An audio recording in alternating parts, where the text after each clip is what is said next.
Hoy vamos a meternos con una de las ideas más potentes, pero a la vez más sutiles de la física moderna. Piensen en esto. Es como una especie de brújula secreta, una que guió a los genios de la revolución cuántica por un terreno que la verdad era totalmente desconocido. Y todo arranca con una pregunta que a primera vista no tiene sentido. A ver, el mundo que vemos todos los días, el de los planetas, las pelotas, sigue ciertas reglas, ¿no? Pero después nos vamos al mundo de los átomos y ¡boom! Las reglas son otras, son rarísimas. Entonces, la gran pregunta es, ¿cómo es posible que estos dos universos, el macro y el micro, puedan coexistir y ser correctos al mismo tiempo? Para entender esto, tenemos que viajar un poco en el tiempo. Vámonos a principios del siglo XX. La física, en ese momento, estaba, digamos que en un callejón sin salida. Por un lado, tenían teorías que funcionaban de maravilla para todo lo que podíamos ver, pero por otro, empezaron a aparecer fenómenos a nivel atómico que simplemente no tenían explicación, desafiaban toda lógica. Era como si hubiera un abismo, un puente roto entre el mundo grande y el mundo chiquito. Imagínense el panorama. De un lado, el mundo clásico, todo predecible, suavecito, continuo. Una cosa lleva a la otra, causa y efecto, todo muy ordenado. Y del otro lado, de repente aparece este mundo cuántico, que es todo lo contrario, pura probabilidad, saltos rarísimos de un estado a otro, un comportamiento que, la verdad, iba en contra de toda intuición. La pregunta era tremenda. ¿Cómo hacemos para unir estas dos realidades tan opuestas en una sola ciencia? Era de verdad un problema monumental. Y bueno, en medio de todo este lío, aparece un físico danés, Niels Bohr, con una idea que fue radical. Porque en vez de decir, listo, tiremos toda la física vieja a la basura y empecemos de cero, él se hizo una pregunta mucho más interesante. ¿Y si, en lugar de destruir, construimos? ¿Y si podemos tender un puente sobre ese abismo que separa los dos mundos? Ok, vamos a meternos de lleno en el problema que lo empezó todo. El simple y humilde átomo de hidrógeno. Miren, según la física de toda la vida, la clásica, un electrón que da vueltas alrededor de un núcleo debería perder energía, caer en espiral y ¡pum!, colapsar, en menos de un parpadeo. Pero, los átomos existen, son estables.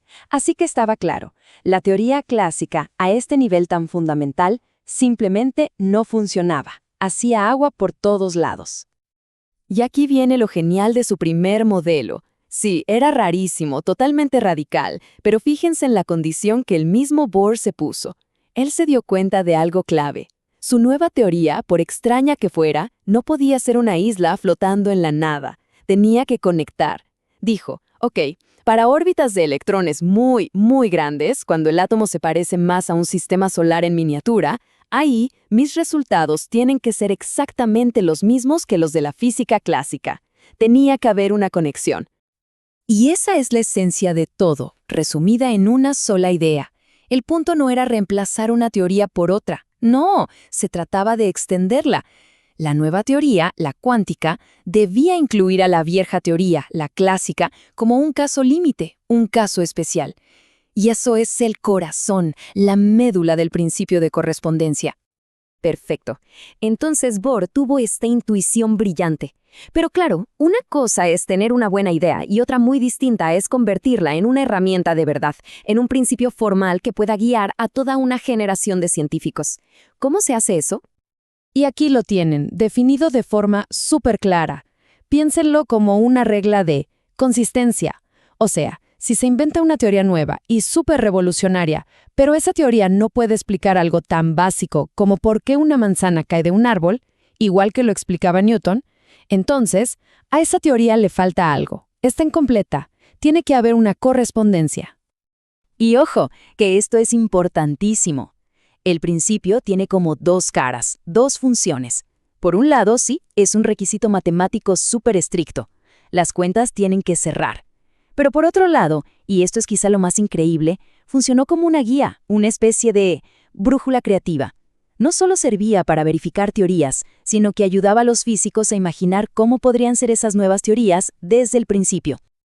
Para que esto quede todavía más claro, vamos a hacer una pequeña pausa del mundo cuántico. Miremos un ejemplo que es brillante y que de hecho ya conocemos muy bien.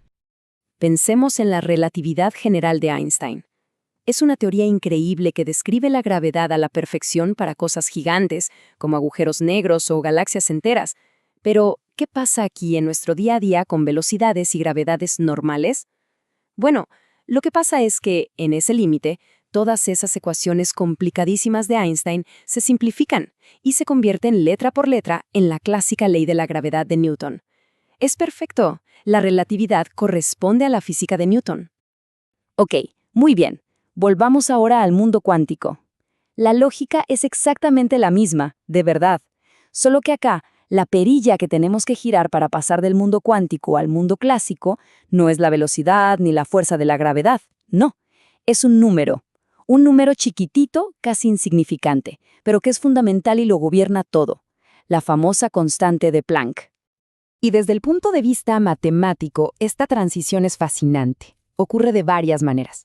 Miren, a medida que esa constante de Planck, h, se hace cada vez más y más pequeña, como si no existiera, los efectos cuánticos raros simplemente se desvanecen.